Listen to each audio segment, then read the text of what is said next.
بسم الله الرحمن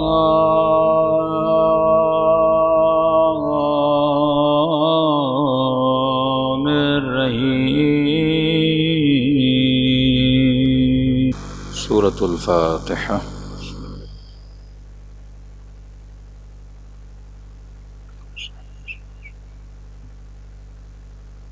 بسم الله الرحمن الرحيم.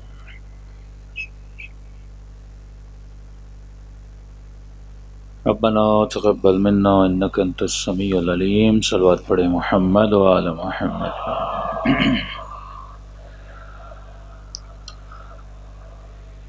بسم الله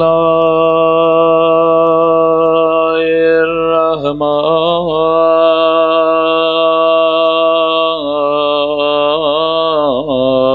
الرحيم.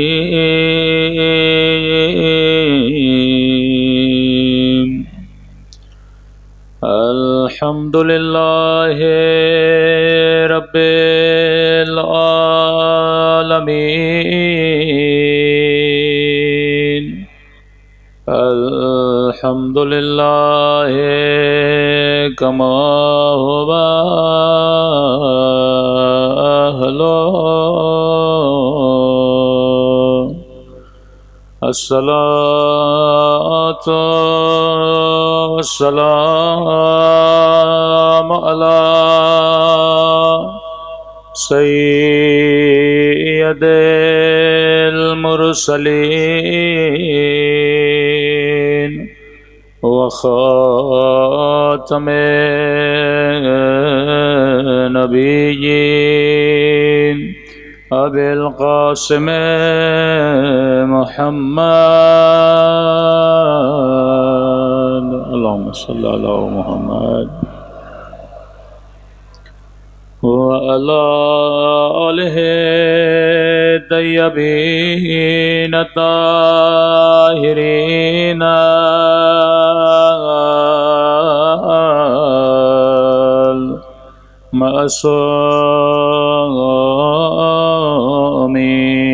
المعصومين. سب مل کے اپنے مولا کے ظہور کی دعا.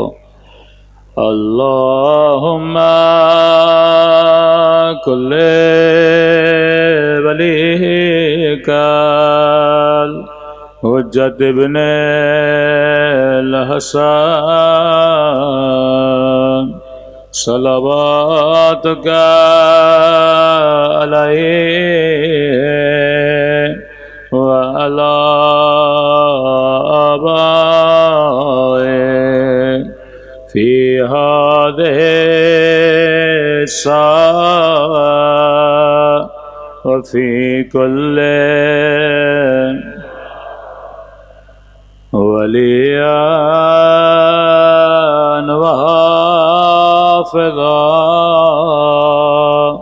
وقائدا ودليلا وعنا حتى تسكنه أرضك طوعا وتمتعه فيها طويلا برحمتك يا أرحم الراحمين. صلوات پڑھے محمد وآل محمد.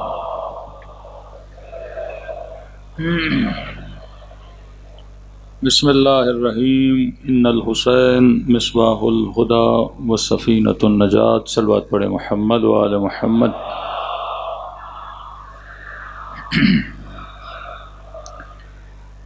دعا ہے پروردگار عالم ہم سب کی عبادتوں کو اپنی بارگاہ میں قبول فرمائے اور جس مقصد زندگی کی خاطر ان مجالس میں تشریف لاتے ہیں خدا ان مقاصد میں بھی ہم سب کو کامیابیاں نصیب فرما دے.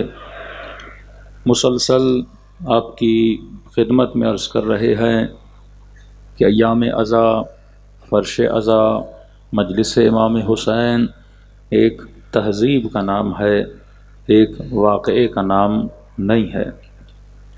واقعات تاریخ میں بہت ہوئے، لیکن بہت کم واقعات تھے جنہوں نے تحریک کی شکل اختیار کی، جنہوں نے ایک ریولیشن کی شکل اختیار کی۔ اور یہ شکل کب سے اختیار کرنا شروع کی؟ آپ کے چھٹے امام، امام جعفر صادق علیہ الصلاۃ والسلام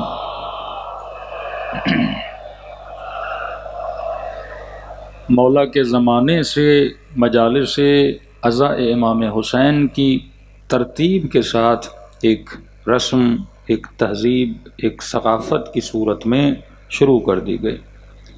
پھر امام ششم کے بعد 7ویں امام، 8ویں امام، پھر حاکم کی دربار میں دعبل کو بٹھا کر اور اپنے جد کے مصائب پڑھانا، یعنی عمومی طور پر، سرکاری طور پر اہل بیت نے اس روش کا آغاز کیا۔ عوام میں جا کر، بازاروں میں جا کر عزاء امام حسین کو منانا، یہ بھی امام رضا نے شروع کیا۔ اس قدر زندگی کا دائرہ اہل بیت کے لیے تنگ کر دیا گیا کہ آپ کے 10ویں اور 11ویں امام کو گویا فوجی چھاونیوں میں اس زمانے میں رہنا پڑا۔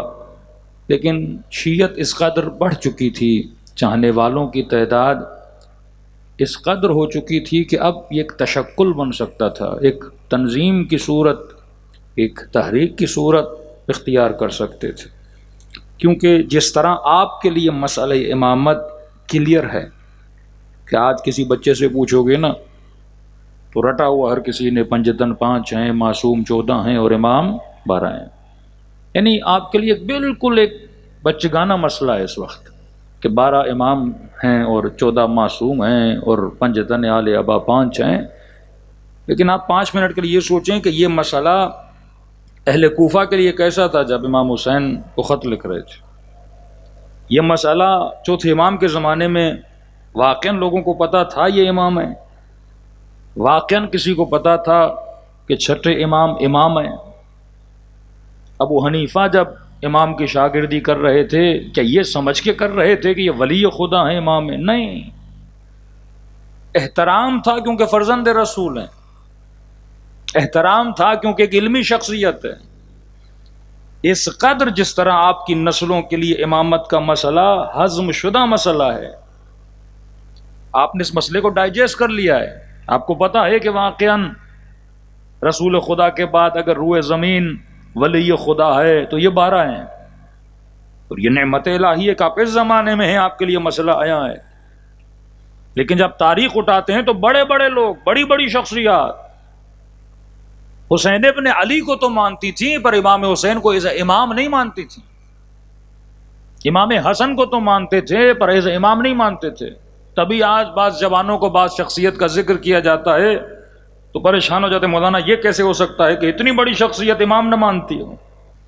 ادب کرتے تھے بطور اہل بیت، لیکن نظریاتی طور پر، عقیدتی طور پر امام مانتے ایسا نہیں تھا۔ جن میں کربلا کے اندر بارز ترین شخصیت جناب زہیر کی ہے۔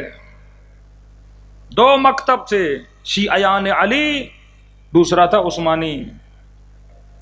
شیعہ علی اسے بولا جاتا تھا جس نے رسول خدا کے بعد علی کی خلافت کو مانا، اسے شیعہ علی بولتے تھے۔ شیعہ تو عثمان اسے بولتے تھے جو رسول خدا کے بعد خلافت علی کا قائل نہیں تھا، سقیفہ کا قائل تھا، عثمانی مکتب۔ اب یہ نہیں کہ یہ علی کو نہیں مانتے تھے، مانتے تھے، لیکن چوتھا خلیفہ، یہ نہیں کہ امام حسین کو نہیں مانتے، ادب کرتے تھے، فرزند رسول ہیں، نبی نے کاندھوں پہ اٹھایا ہے، ان کی فضیلت میں احادیث موجود ہیں کہ ان الحسن والحسین سیدہ شباب اہل الجنہ، لیکن یہ نہیں تھا کہ حسین کہے کہ میری مدد کے لیے آؤ، یہ امام سمجھ کر حسین کو لبیک کہنا اپنے اوپر واجب سمجھیں، ایسا نہیں تھا۔ بالکل ایسے تھا کہ 2 صحابی بلا رہے ہیں، ایک علی کا بیٹا ہے، ایک امیر شام کا بیٹا ہے، مسئلہ امامت کلیئر نہیں تھا۔ یہ چیزیں کلیئر ہوئیں، دا گولڈن ٹائم آف شیعہ، 5ویں امام کا زمانہ، چھٹے امام کا زمانہ، سب سے زیادہ حدیثیں، روایتیں آپ کے پاس ان دونوں اماموں سے ذکر ہوتی ہیں۔ چوتھے امام سے تو دعائیں ہیں، حدیثیں اتنی نہیں ہیں۔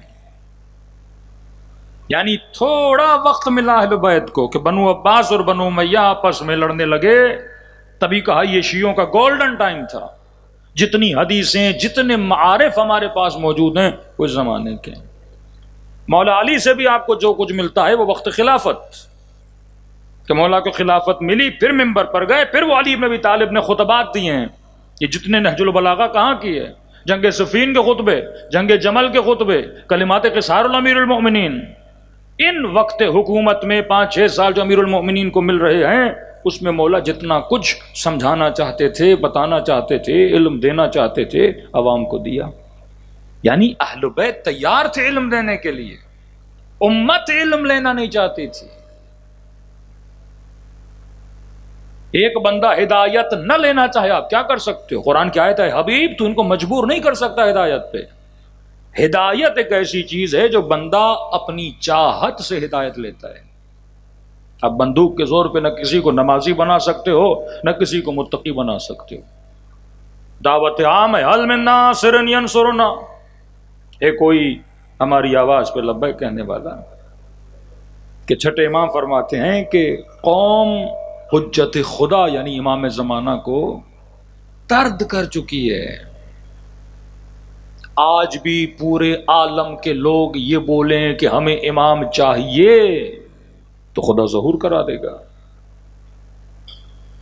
رسول کی شہادت کے بعد جناب سیدہ جناب حمزہ کی قبر پہ گریا کر رہی تھی،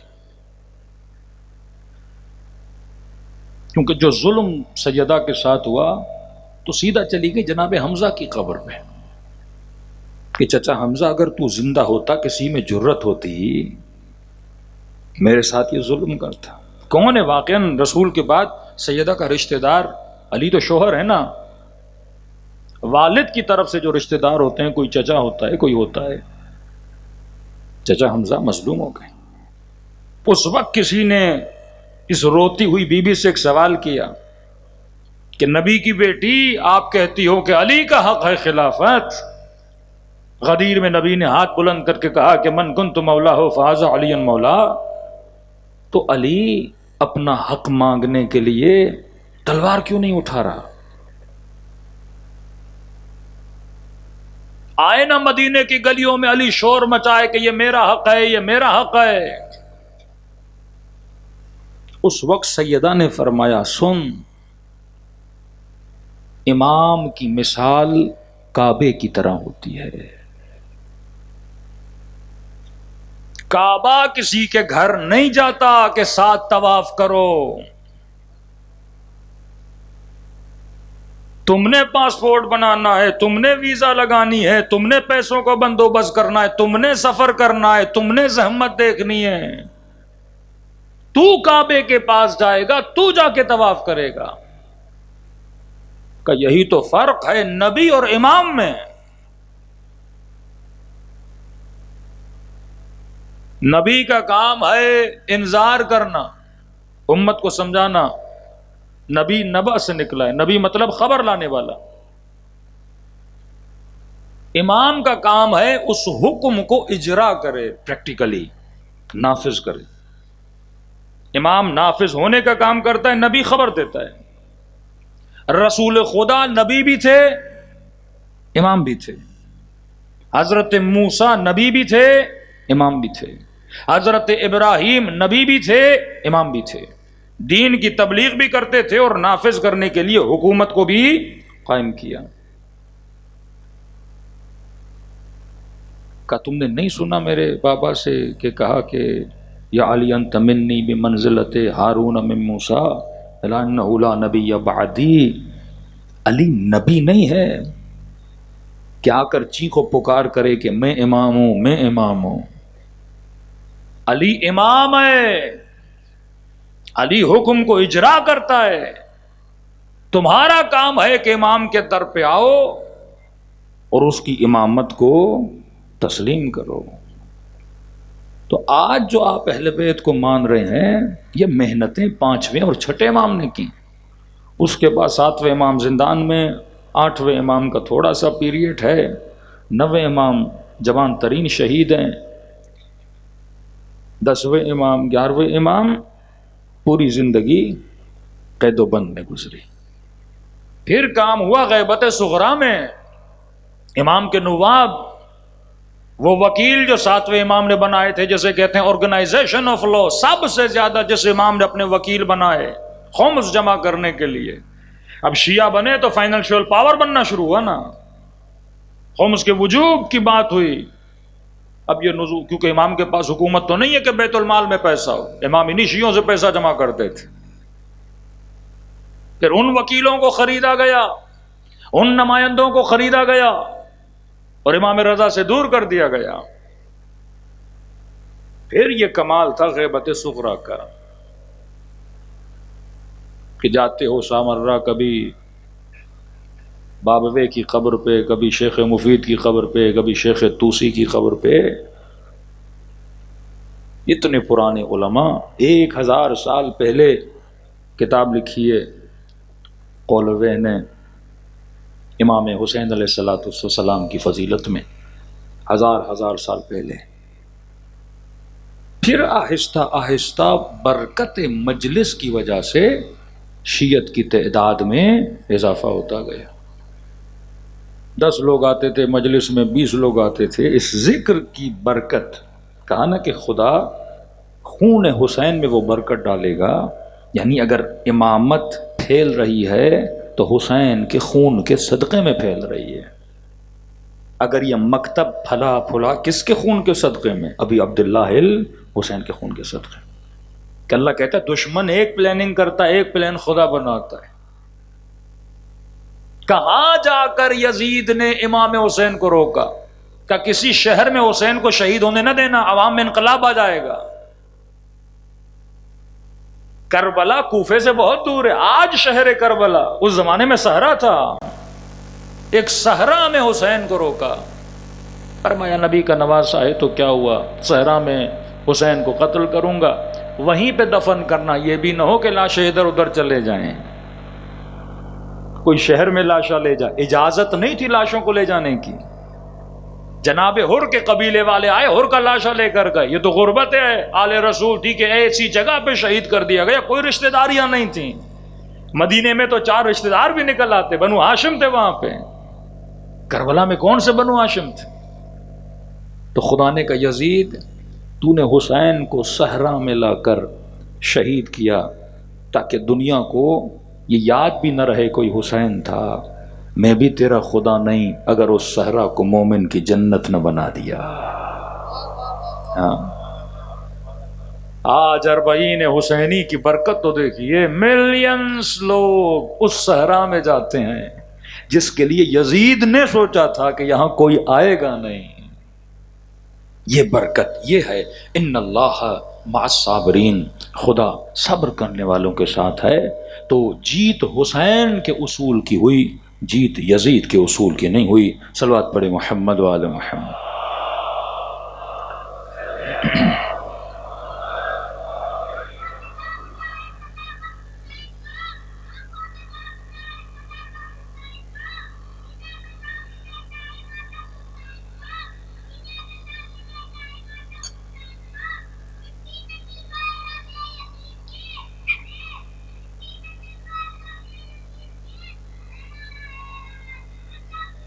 حسین کا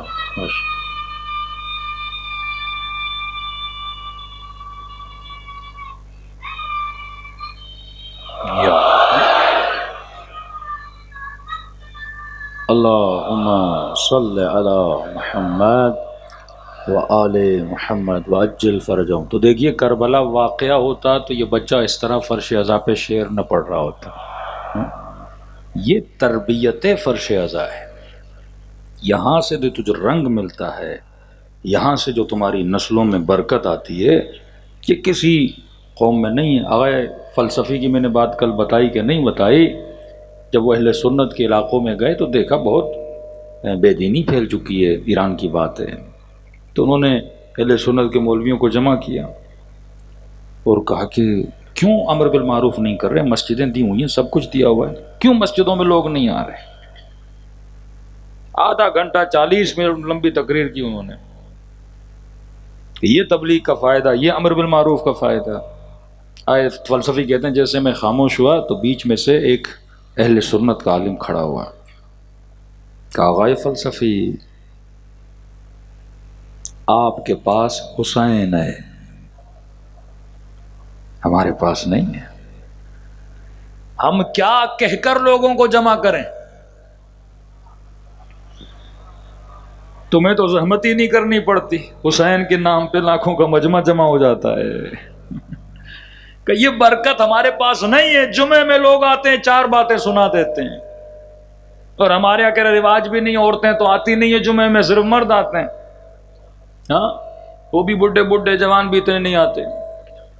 یہ پتہ نہیں آپ کے پاس امام حسین نے کون سی انرجی لوگوں کو دی ہے کہ بوڑھے جوان عورتیں بچے سب فرش عزا پہ بیٹھے ہوتے ہیں۔ ہاں اب میں سوال کرنا چاہتا ہوں، ایک سیاسی پارٹی کروڑوں روپے لگائے، مجمع جمع کرے، وہ مجمع کیوں جمع کرتی ہے؟ تاکہ کوئی رزلٹ حاصل کرے نا، لوگوں کو کھانا دے، بسیں بھیجے، لاکھوں لوگ جمع کر دے، لیکن سارا کچھ ارینج کرنے کے بعد، پیسے لگانے کے بعد، اس کی پارٹی کے جو منتظم ہیں اسے وہ رزلٹ نہ دیں۔ لوگ بلاتے ہیں تاکہ ہمیں ووٹ ملے، ان کے نظریوں کو بدلا جائے، کوئی ایسا جلسہ کیا جائے دھوم مچ جائے، لوگ بولے بھائی جناب کا فلسفہ، اپنا جلسہ بہت بڑا تھا لہذا ووٹ اس پارٹی کو ملے گا، یہ پارٹی جیت جائے گی۔ اب لوگوں کو جمع کرنے میں ہمارا کمال تو نہیں ہے نا، یہ کمال حسین کا ہے، یہ انرجی حسین ابن علی کی ہے، یہ اثر خون حسین کا ہے، یہ حرارت نام حسین کی ہے۔ اب مولا حسین کیا قیامت کے دن پوچھیں گے نہیں کہ میں نے اتنے لوگ بلائے، تو نے کیا کیا؟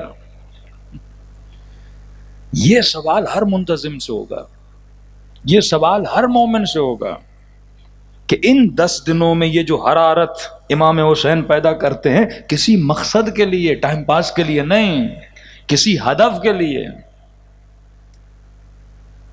کہ کہتے ہیں، خطیب فرماتے ہیں کہ ہمارے پاس ایک جوان آیا اور کہنے لگا کہ مولانا میرے اندر ایک بہت بری عادت ہے، میں نکالنا چاہتا ہوں پر نکل نہیں رہی، کیا کروں؟ کہ کون سی عادت؟ اب انسان خطا کار ہے، کہ مجھے شراب پینے کی عادت ہے لوگوں میں عادتیں ہیں، نشے کی عادت، گناہ کی عادت، بے حجابی کی عادت، گانے سننے کی عادت، کا شراب کی عادت۔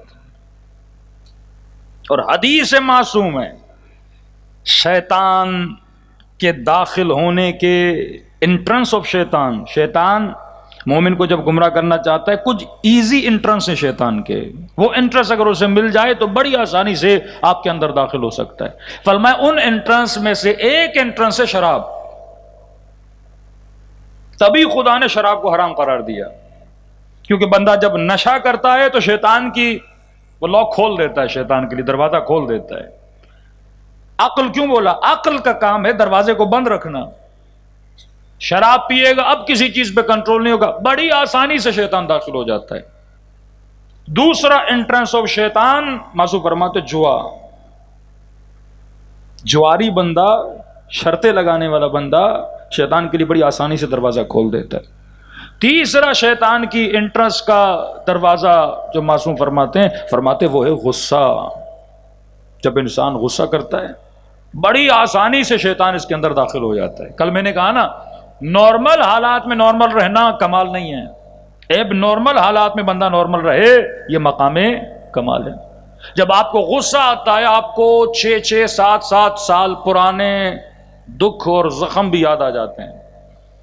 دوست کے ساتھ جھگڑا ہوا، فوراً غصے میں بول دیا کہ 6 سال پہلے میں نے بیٹی کی شادی کی تھی، تمہیں کارڈ بھیجا تھا، تم نہیں آئے تھے۔ وہی بات کیسے یاد آ گئی؟ غصہ اتنا خطرناک ہے۔ تبھی فرمایا علی کا چاہنے والا غصے میں خاموش رہتا ہے، ویسے باتیں کرو کوئی مسئلہ نہیں، غصے کے اندر تیرے اندر جتنی برائیاں ہیں وہ زبان پر جاری ہو جاتی ہیں۔ تبھی حضور فرماتے ہیں اگر غصے میں آ کر کسی نے تیری توہین کی، تجھے گالی دی، اسے معاف کر، کیونکہ غصے میں خود نہیں بول رہا تھا، اس کے پیچھے شیطان تھا جو بول رہا تھا۔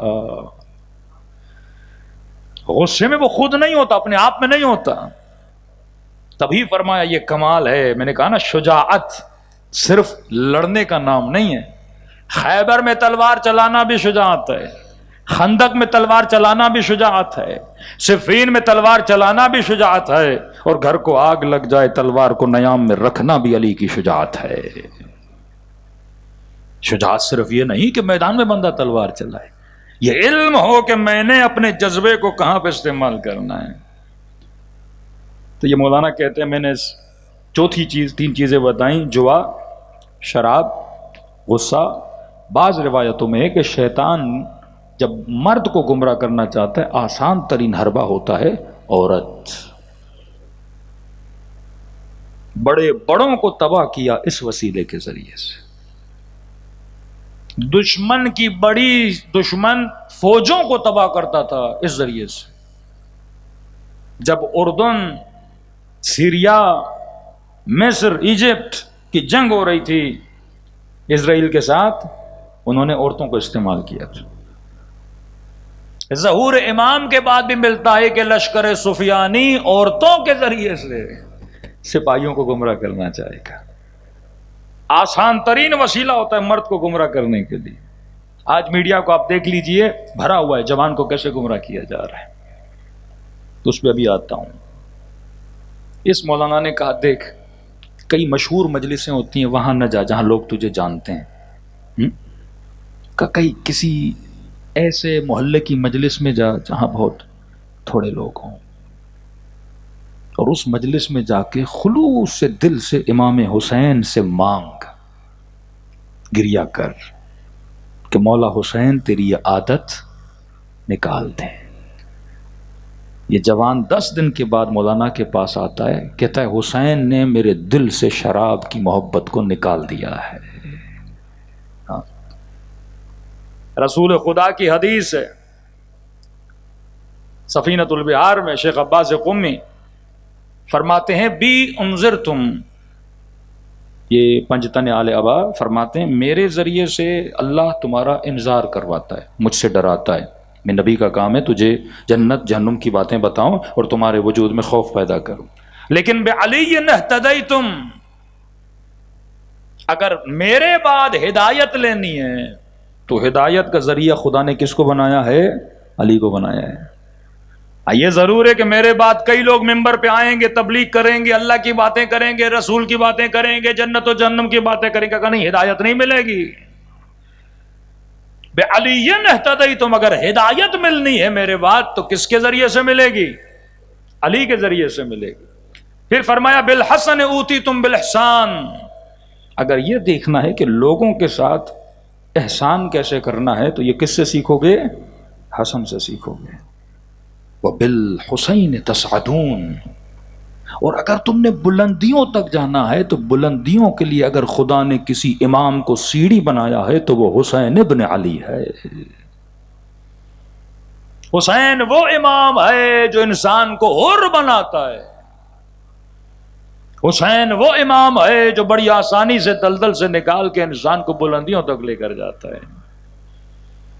ہمارے استاد ایک ایران میں خطیب ہیں، فرماتے ہیں کہ ایک دن عشرہ محرم پڑھ رہے تھے اور موضوع تھا جنت کے دروازے، جس طرح ہم اہل بیت کی زندگی کے اصول پہ گفتگو کر رہے ہیں۔ تو کہتے ہیں میں نے پہلی دن محرم میں یہ پڑھا کہ جنت کے دروازوں میں سے ایک دروازہ روزے داروں کا ہے، فضائل پڑھے روزے داروں کی۔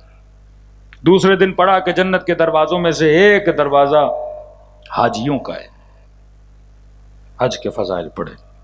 تیسرے دن میں نے کہا جنت کے دروازوں میں سے ایک دروازہ انفاق کرنے والوں کا ہے، خیرات کرنے والوں کا ہے، اللہ کی راہ میں صدقہ دینے والوں کا ہے، غریبوں کی مدد کرنے والے کا ہے۔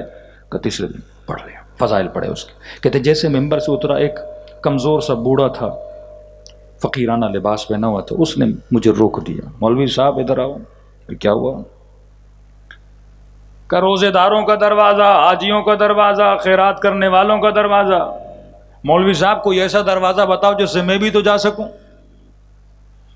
میں کمزور آدمی، غریب آدمی، پیسے ہیں نہیں، خیرات کہاں سے کروں؟ تو یہ دروازہ تو میرے لیے ہے نہیں۔ آج تک میں نے حج نہیں کیا، یہ دروازہ میرے لیے ہے نہیں۔ بیمار ہوں، روزہ نہیں رکھ پا رہا، یہ دروازہ میرے لیے ہے نہیں۔ بدن میں ابھی طاقت ہی نہیں، اتنی نمازیں پڑھ نہیں سکتا، اور آپ نے پورا ایک دروازہ نمازیوں کا بتا دیا۔ کہ کوئی ایسا بھی تو دروازہ بتاؤ نا جو ہمارے لیے ہو۔ یہ خطیب کہتے ہیں کہ میں گھر گیا، واقعاً سوچنے لگا کوئی عمومی دروازہ بھی تو ہو نا، جرنل دروازہ. اب مجمع میں ہم سخاوت کی تعریف کریں گے، ضروری سارا مجمع سخی ہو. ہاں ہم بولیں گے تہجد گزار، ضروری سارا مجمع تہجد گزار ہو. کوئی ہوگا، کوئی نہیں ہے، ایک عمومی دروازہ. فرماتے ہیں گھر گیا، 2 رکعت نماز پڑھی، ابا عبداللہ الحسین کو ہدیہ دی. کہتے یہی کتاب شیخ عباس قمی کی سفینۃ البحار، شیخ عباس قمی کی کتابیں خریدا کریں، بڑی با اثر کتابیں ہوتی ہیں. کہتے ہیں کہ شیخ عباس کی کتاب اٹھائی، امام حسین سے توسل کیا. جس طرح قرآن سے استخارہ نکالتے ہیں اس طرح میں نے شیخ عباس قمی کی کتاب کو کھولا، اور جیسے کتاب کھولی تو پہلے صفحے پہ یہ ایک حدیث کا جملہ رسول خدا سے آیا، اور یہ تھا ان الحسین باب من ابواب الجنہ. ایک دروازہ خدا نے جنت میں بنایا ہے، حسین کے چاہنے والوں کا دروازہ.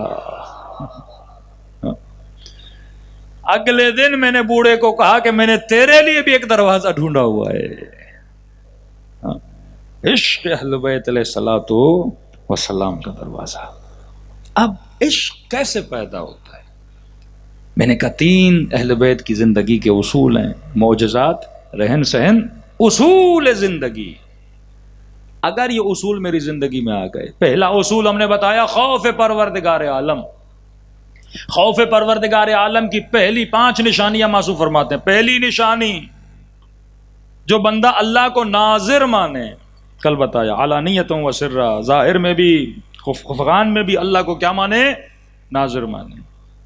جوانوں کو تھوڑی ایک مثال دوں تاکہ اس نظارت کو سمجھ لیں. ہم سب خدا کو مانتے ہیں، خدا کے حضور کو نہیں مانتے. ہم امام زمانہ کو مانتے ہیں پر حضور امام کو نہیں مانتے، کیونکہ ہمارا وجود مٹیریلسٹ ہے. اللہ نظر نہیں آ رہا تو کیسے مانے؟ اب تصور کریں آپ کو کسی ایسے گھر کے اندر ڈال دیا جائے 2 مہینے کے لیے، اور بتا دیا جائے اس گھر میں کوئی 36-37 کیمرے لگے ہوئے ہیں، 24 گھنٹہ تمہاری حرکتوں کو ریکارڈ کیا جا رہا ہے اور لائیو کر کے پورے پاکستان کو دکھایا جا رہا ہے. خدا کی قسم ان 2 مہینوں میں آپ سے بڑا کوئی متقی نہیں ہوگا. پتا ہوگا لوگ دیکھ رہے ہیں، پاکستان دیکھ رہا ہے، تو ہم سے بڑا کوئی باتقوا نہیں ہوگا. یہ ایمان رکھنا، اللہ ناظر مطلب خدا کا کیمرہ مجھے 24 گھنٹہ دیکھ رہا ہے، گھر کے اندر گھر کے باہر. اس کیمرے پر اگر تیرا ایمان ہو گیا، یہی تقویٰ ہے، یہ خوف خدا کی نشانی ہے. میں نے مثال دی تھی، کربلا جا کے متقی بن جائے، مجلس میں آ کے متقی بن جائے، یہ کمال نہیں ہے. اس کیمرے کو مانے. دوسری صفت ناظر ماننا. دوسری صفت اپنی زندگی میں سب سے زیادہ پرائورٹی کس کی بنائے؟ پروردگار عالم کی. اہمیت کس کی؟ رشتہ دار کی، باپ کی، بہن کی، بیٹے کی، عشیرتکم اپنے عشیرے کی، ابناؤکم اپنے بچوں کی. فرمایا نہیں، فاسٹ خدا جو بھی کرو پہلے یہ بولو پہلے میں اللہ کو دیکھوں گا پھر حکم صادر کروں گا. کسی ایسی محفل میں نہ جاؤ کہ لوگ خوش ہوں اور لوگوں کی وجہ سے گناہ کرو. ہر وہ کام کرو جس سے تیرا خدا خوش ہو. تیسری چیز ایتھیکل ایگریمنٹس. اگر معاشرے میں تیرا اخلاق نہیں، اس کا کوئی فائدہ نہیں ہے. ہمسائے کے ساتھ اخلاق، بیوی کے ساتھ اخلاق، اپنے کولیگز کے ساتھ اخلاق. یہ چوتھی چیز جو معصومین فرماتے ہیں قرآن کی آیت ہے وَنَهَا النَّفْسَ عَنِ الْهَوَىٰ. ہوا مطلب ہوس، ہوس پرست کبھی شیعہ نہیں ہوتا. یہ نہیں کہا نہا النفس عن الذنب، گناہ سے روکے، نہیں، گناہ تو ویسے ہی نہیں کرتا علی کا چاہنے والا. فرمایا ہوس سے بندہ خود کو روکے. حلال کھا رہا ہے پر حلال میں بھی ہوس باز نہ بنے. کھانا حلال ہے، معصوم فرماتے ہمارا چاہنے والا پیٹو نہیں ہوتا، شکم پرست نہیں ہوتا. اب اللہ نے پیسہ دیا اس کا مطلب یہ تھوڑی ہے کہ تو ڈیلی مثلا ہوٹلنگ کرنا شروع ہو جائے. یہ ہوس ہے. گھر کا کھانا تو مجھے اچھا نہیں لگتا، ڈیلی بیسس پر ہوس باز. بیوی کو کہے شادی میں نے کی اس لیے تاکہ تو ڈیلی مجھے نئی کھانے بنا کر دے. ہوس باز ہے یہ. ہو سکتا ہے حلال نکاح کرے، لیکن اگر چھٹے امام کی دقیق لفظ ہیں، فرماتے ہیں جو نکاح میں بھی ہوس باز بن جائے، حلال کر رہا ہے لیکن ڈیلی اپنی شہوت کو تر و تازہ کرتا رہے. فرمایا ہوس باز ہے یہ. نہ عاشق شہوت بن نہ عاشق شکم بن. یہ ہوس تجھے تباہ و برباد کر. شہرت کی ہوس، واہ کی ہوس، تعریف کی ہوس، ہاں ایک حد میں رہے تو صحیح ہے، لیکن اگر تو ہوس باز بن جائے، ہوس باز کبھی شیعہ نہیں ہوتا. فرمایا ہمارے شیعہ ہوا و ہوس سے کیا ہوتے ہیں؟ دور ہوتے ہیں. اب معاشرے میں رد و بدل کیسے پیدا ہوتا ہے؟ فرمایا کھاؤ کلو وشربو ولا تسرفو، کھاؤ پیو لیکن اسراف نہ کرو. کا کھاؤ حلالن طیبہ، حلال کھاؤ، طیب کھاؤ، طاہر کھاؤ. ایک طرف ہے مسلم معاشرہ، ایک طرف ہے ویسٹرن سوسائٹی. اب ویسٹرن سوسائٹی میں کیا ہوتا ہے کہ بیویاں گھر میں کھانا نہیں بناتی، ماں باپ کو وہ گھر میں رکھتے ہی نہیں ہیں. ہمارے یہاں تو یہ کانسیپٹ نہیں ہے کہ کوئی اپنے باپ کو گھر سے نکال دے، ماں کو گھر سے نکال دے. لیکن اس سوسائٹی میں کیا ماں باپ گھر میں ہے نہیں، شادی کر کے آتا ہے، بیوی تو کام کرتی ہے، وہ کھانا بناتی نہیں ہے. اب کھانا نہ امی بنا کر دے نہ بیوی بنا کر دے تو کھانا کون بنا کر دے گا؟ میک ڈونلڈ بنا کے دے گا، KFC بنا کر دے گا. اور آفس میں بھی کھانا ایسا چاہیے، ویسا نہیں ہماری طرح روٹی ہو سالن ہو. اب ہاتھ بھی دھونے ہیں کیونکہ سسٹم پورا پیسے کمانے کا ہے. وہ کہتے ٹائم از گولڈ، ٹائم سونا ہے، 10 منٹ بھی کیوں ضائع کروں، کام کر کے پیسہ بناؤں، سفرے پہ سکون سے بیٹھ کے کیوں کھاؤں. لیپ ٹاپ چل رہا ہے، کام ہو رہا ہے، اور ساتھ میں ایک برگر لیا ہوا ہے، اور وہ بھی ایسا جس سے ہاتھ بھی خراب نہ ہو. تو اس کا فوڈ کا نام کیا رکھا؟ فاسٹ فوڈ، جلدی کھانے والا کھانا. اب جب پیٹ میں ڈالا تو کہتا ہے ہضم بھی تو میں نے جلدی کروانا ہے.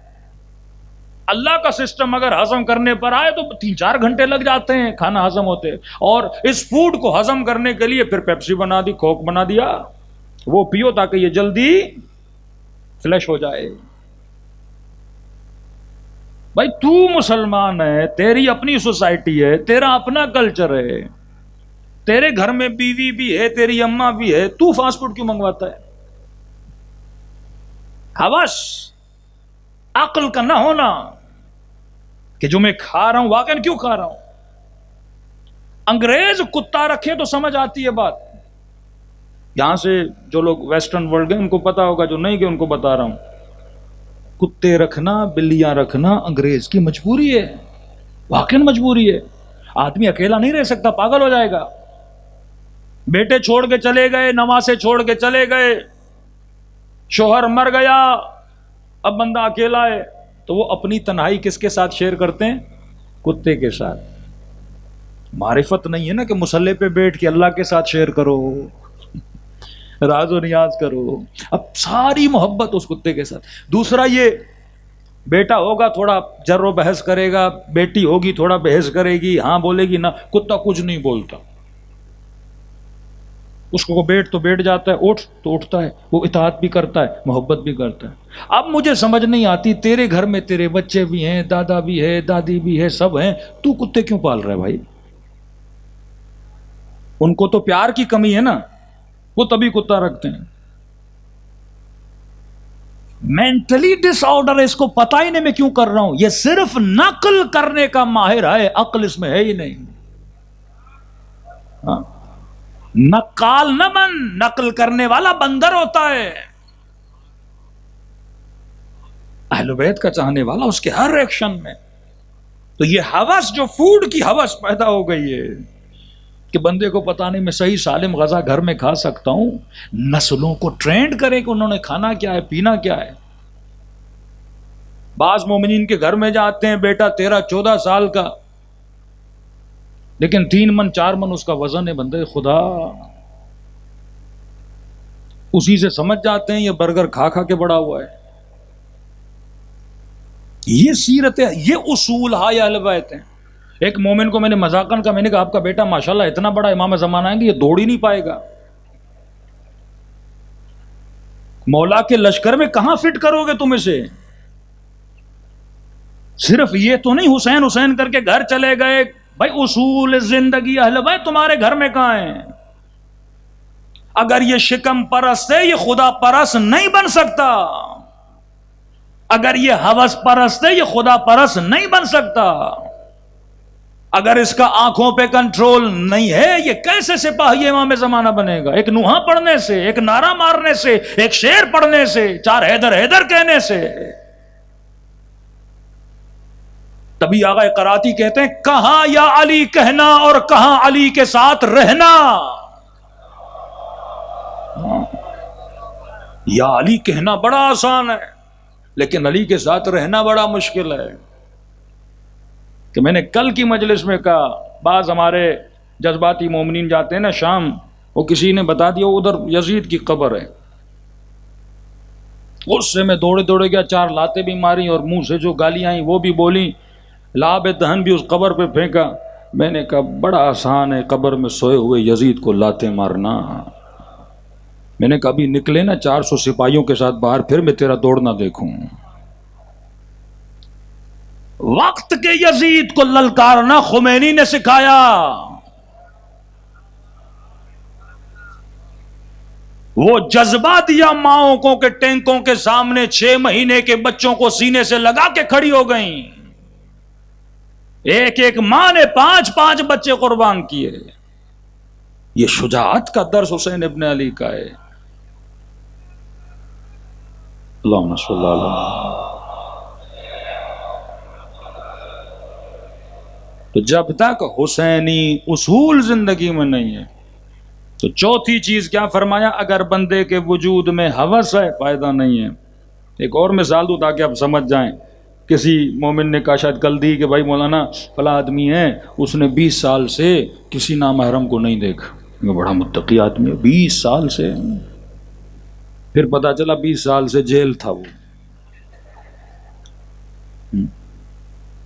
پوری زندگی اس نے مولانا کوئی فلم نہیں دیکھی. پتا چلا بندہ تھا ہی اندھا. یہ کوئی کمال ہے؟ کمال تب ہے جب گناہ کی طاقت ہو اور بندہ گناہ نہ کرے. یوسف بننا سیکھ. کربلا قصہ نہیں، زندگی گزارنے کے طریقے اور اسلوب کا نام ہے. سر ایسے ہی کٹا دیا امام حسین نے. پہلی چیز اللہ کو ناظر مان، دوسری چیز زندگی میں اللہ کی اہمیت، تیسری چیز ہوس سے بچو، چوتھی چیز اپنے اخلاق کو بناؤ، 5ویں چیز ان الذین قالوا ربنا اللہ ثم استقاموا، جنہوں نے کہا کہ اللہ ہمارا رب ہے، اس کے بعد استقامت پیدا کی. میدان کو نہ چھوڑنے والے، استقامت. میں سمیت مار کا مار دو کاٹ دو، علی کو نہیں چھوڑوں گا. نبی کے صحابی تھے نا جن کی قبر کو نبش کر دیا گیا ادھر سیریا میں نا، کہا کہ علی کو گالی دو کہ نہیں دوں گا، علی کو چھوڑو کہ نہیں چھوڑوں گا، کہ زندہ جلا دیں گے کہ جلا دو، کہ مار دیں گے کہ مار دو، کہ بیٹوں کو ماریں گے کہ مارو. آخر میں کھڈا کھودا، اس میں آگ جلائی، کہ اس میں جلا دیں گے، کہ کوئی بات نہیں جلا دو. کہتے جب مارنے کے لیے آئے نا، کہ مجھے بھی مارو گے، کہاں بیٹوں کو مارو گے، کہاں ان کو بھی مار دیں گے. پکا کا پکا، کہ ایک کام کر پہلے بیٹوں کو مار. کا بڑا شقی القلب باپ ہے تو. کوئی اور باپ ہوتا نا کہتا پہلے مجھے مار بعد میں بیٹوں کو مار. تو کیسا باپ ہے؟ کا شقی نہیں، علی کا عاشق ہوں. کیا کہنا چاہتا ہے؟ کہ مجھے خوف ہے کہیں بیٹے مجھے مرتا ہوا دیکھیں اور علی کے دامن کو چھوڑ نہ دیں. پہلے انہیں مار، جنت میں بھیجوں، پھر علی کی ملاقات کے لیے خود جاؤں گا.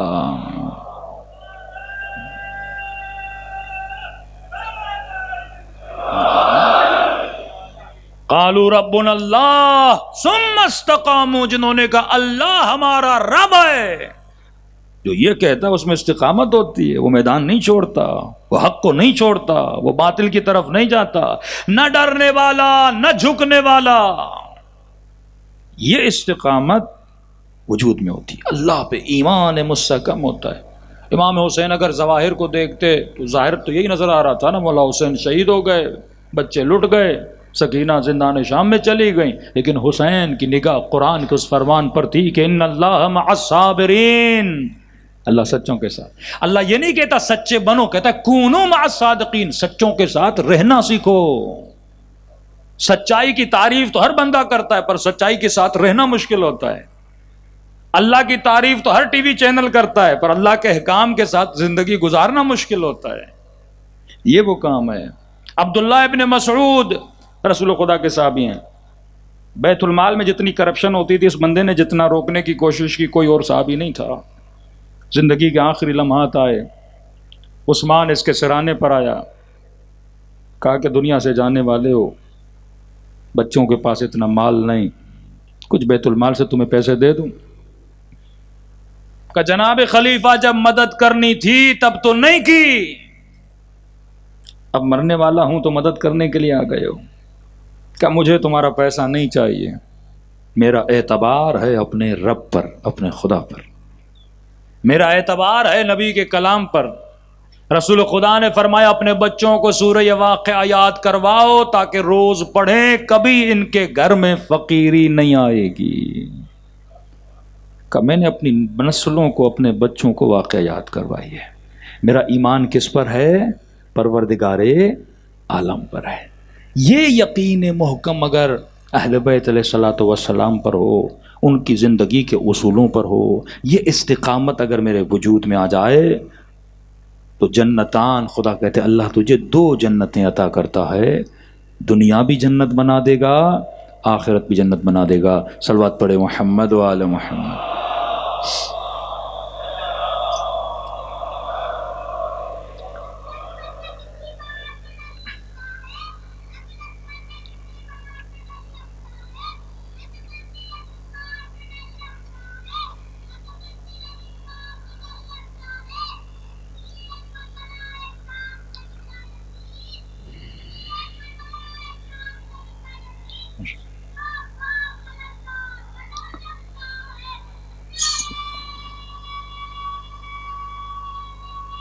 حیدری اللہم صلی علی محمد وعلی محمد وعجل فرد۔ بس ایک حدیث و ربط مصیبت، استقامت کی ایک نشانی آپ کے امام فرماتے ہیں، چھٹے امام، امام جعفر صادق علیہ الصلوۃ والسلام،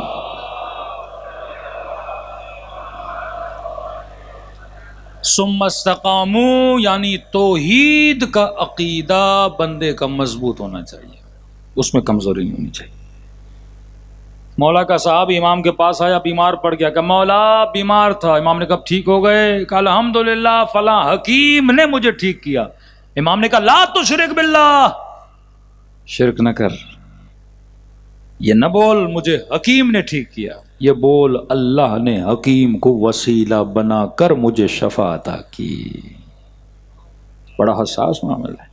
مسبب الاسباب اللہ کی ذات ہے، استقامت رکھ، یہ نہیں کہ دوسرے اسباب کے اندر اتنا گھیر جائے کہ تو اللہ کو بھول جائے۔ یا وجیہن عند اللہ، اس میں کل آؤں گا، 3 الفاظ شیعہ یاد کر لیں، کوئی وہاں بھی آپ کو پھر ٹوک نہیں پائے گا۔ ہم عقیدہ عند کے قائل ہیں، یا وجیہن عند اللہ اشفعی لنا عند اللہ، کہ پروردگارا جب کوئی تیرا بندہ تجھ سے مانگتا ہے تو اس کے گنہگار چہرے کو نہ دیکھ، حسین کے چہرے کو دیکھ، اور صدقہ حسین میں میری شفاعت کر۔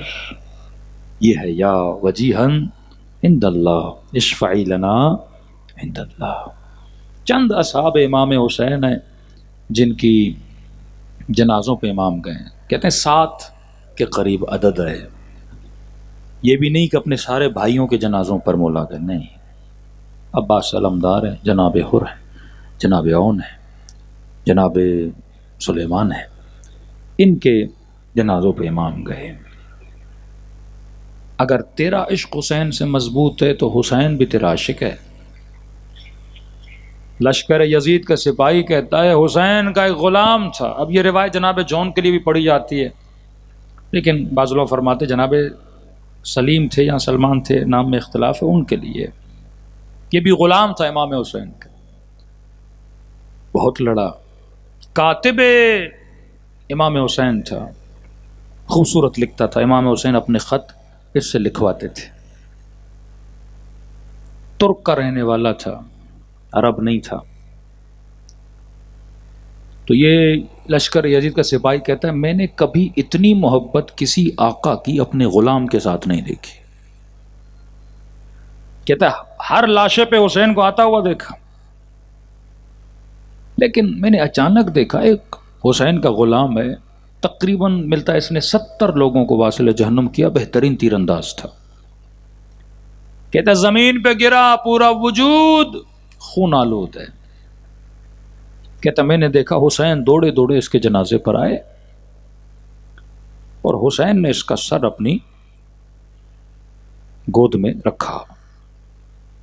کہتا ہے زخموں کی تاب نہ لاتے ہوئے اس کو کچھ سمجھ نہیں آ رہا تھا میں کہاں ہوں، لیکن جیسے اس نے آنکھیں کھولی نا اس کی نگاہ حسین پہ پڑی اور یہ دیکھا کہ میرا سر حسین کی گود میں. کہتا ہے اس نے جتنی طاقت تھی حسین کی گود سے اپنے سر کو خاک کربلا پہ گرا دیا اور کہنے لگا مولا یہ گود اکبر کے لیے ہے، ہم جیسے غلاموں کے لیے نہیں ہے.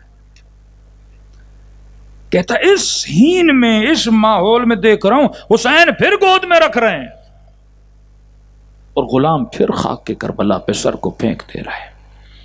کہتا یہ معاملہ میں دیکھتا رہا، بالآخر غلام راضی نہیں ہوا کہ سر مولا کی گود میں ہو.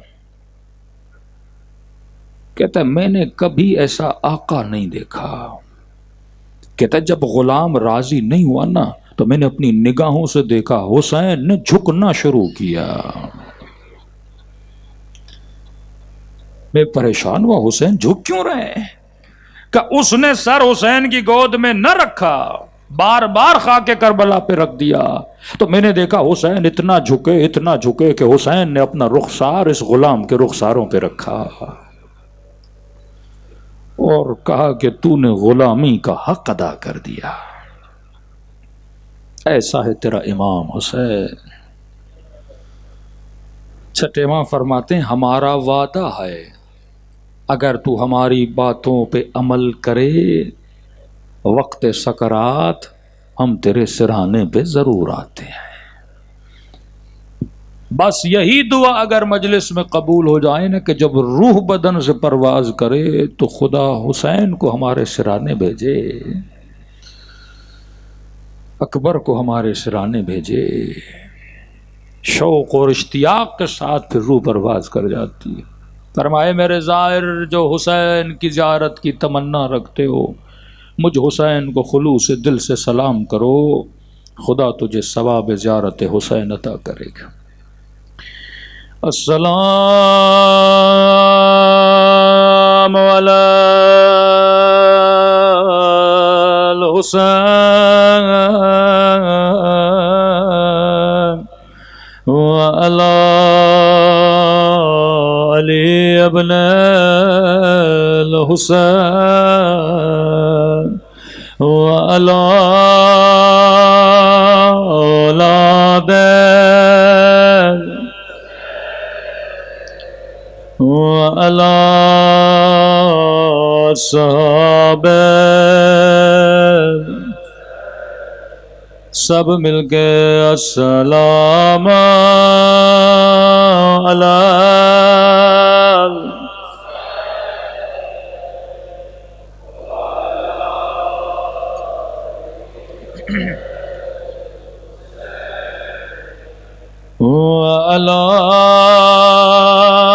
اولاد وعلی صحابہ سب مل کے السلام وعلی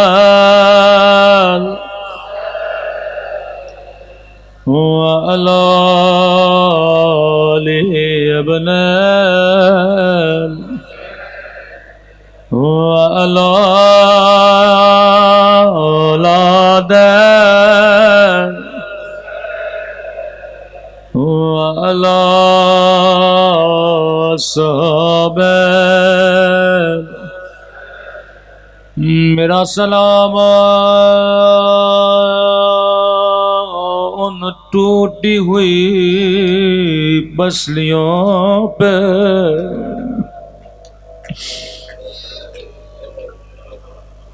میرا سلام اس یتیم پہ جس کے دائیں طرف کی پسلیاں بائیں طرف چلی گئے۔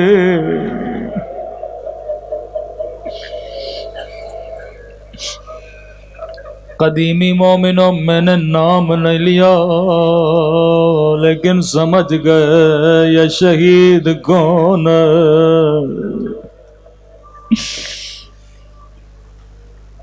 عزیز و اہل بیت پہ بڑے مصائب آئے، پسلیوں ٹوٹنے کی تاریخ بھی بہت بڑی ہے۔ کچھ پسلیاں کربلا میں توڑی گئی، کچھ پسلیاں مدینے میں توڑی گئی۔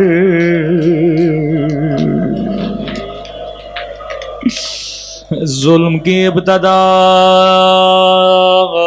مدینے سے ہوئی تھی۔ سنیں گے اہل بیت میں سب سے پہلے کس کی پسلیاں ٹوٹی؟ سب سے پہلے مدینے کی گلی میں ایک دروازے کو آگ لگی تھی۔ اس لکڑی کے دروازے میں ایک لوہے کا قلعہ تھا۔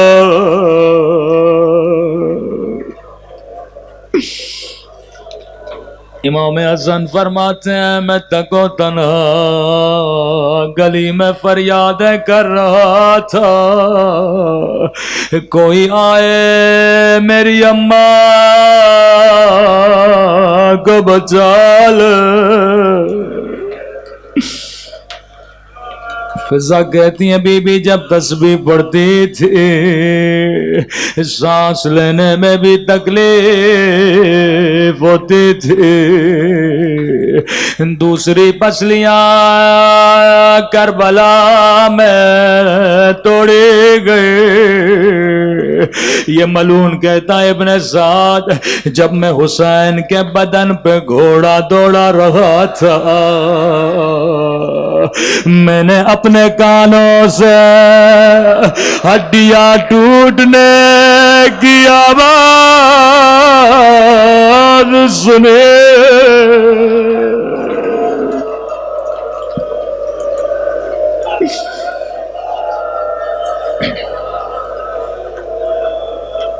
میں قربان مولا حسین آپ کی غربت پر، لیکن مصائب لکھنے والے لکھتے ہیں ان پسلیوں میں اور ایک یتیم کی پسلیوں کے ٹوٹنے میں ایک بڑا فرق تھا۔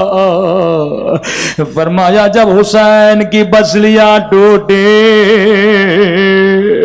تو بدن سے روح پرواز کر چکے تھے، لیکن حسن کا یتیم قاسم ابھی زندہ تھا۔ دائیں طرف کے گھوڑے بائیں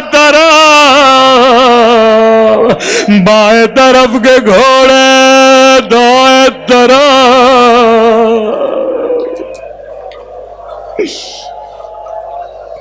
ہاتھوں میں نظر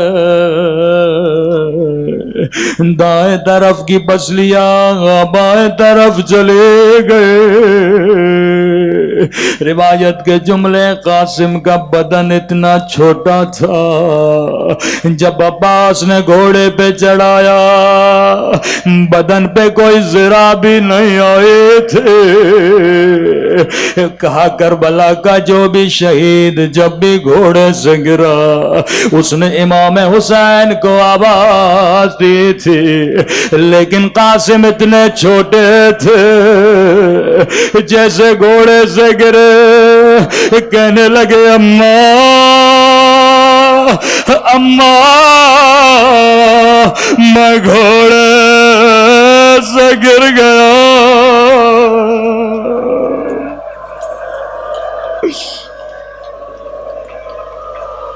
مولا حسین دوڑے دوڑے میدان میں پہنچے، حسین کو کہیں قاسم کا لاشا نظر نہیں آیا، دائیں طرف دیکھا کہ قاسم، بائیں طرف دیکھا کہ قاسم، لیکن کوئی جواب نہیں آیا۔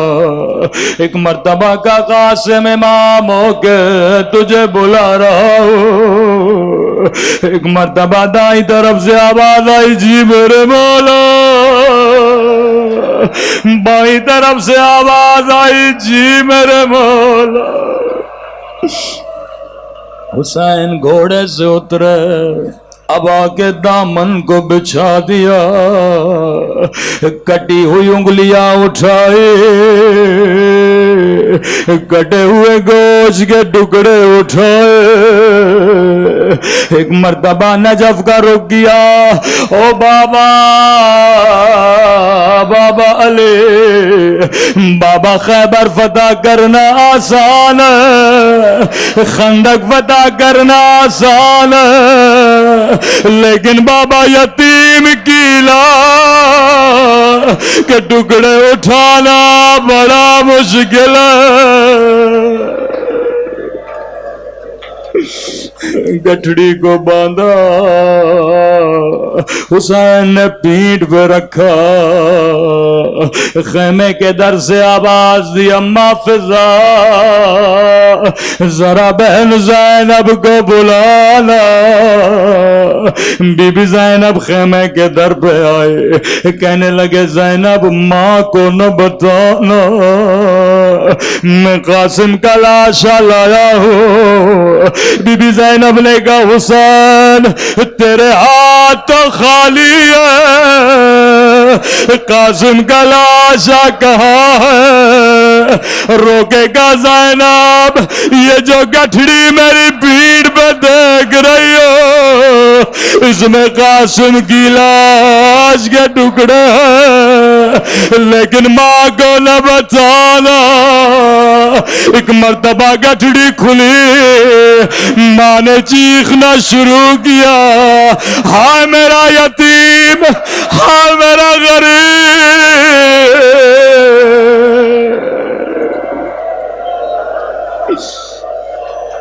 الا لعنت اللہ علی القوم الظالمین۔